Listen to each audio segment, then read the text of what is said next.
રાજકોટ જિલ્લાના ઉપલેટામાં પરસોત્તમભાઈ રૂપાલાના વિરોધ આવેદનપત્ર ક્ષત્રિય સમાજ દ્વારા આપવામાં આવ્યું હતું।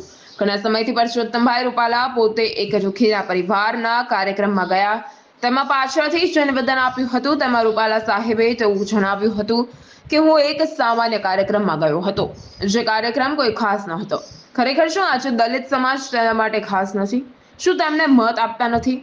તો શું કામે ત્યાં ગયા હશે?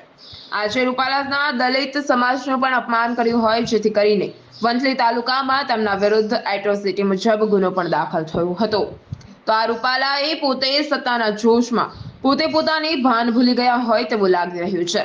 નિવેદન આપેલું કે ક્ષત્રિય સમાજ પોતે બેટી રોટીનો વ્યવહાર કરેલો અંગ્રેજો જોડે, તે બાબતે ગુજરાતભરમાં ક્ષત્રિય સમાજ દ્વારા ભારે રોષમાં આવેલા તેમના વિરોધને લઈ ઉપલેટામાં ક્ષત્રિય સમાજ દ્વારા આવેદનપત્ર પાઠવવામાં આવ્યું હતું, જેમાં પરસોત્તમભાઈ રૂપાલાને ભાજપ સરકાર માટે તત્કાલ રાજીનામું, આવનાર ચૂંટણીમાં તેમનું નામ રદ કરવામાં આવે તેવી માંગણી સાથે આવેદનપત્ર પાઠવવામાં આવ્યું હતું। નહીંતર આવનારા સમયમાં ક્ષત્રિય સમાજ દ્વારા આવનારી ચૂંટણીમાં પરસોત્તમભાઈ રૂપાલાને ભોગવવાનું રહેશે તેવી લોકમુખે ચર્ચા થઈ રહી છે।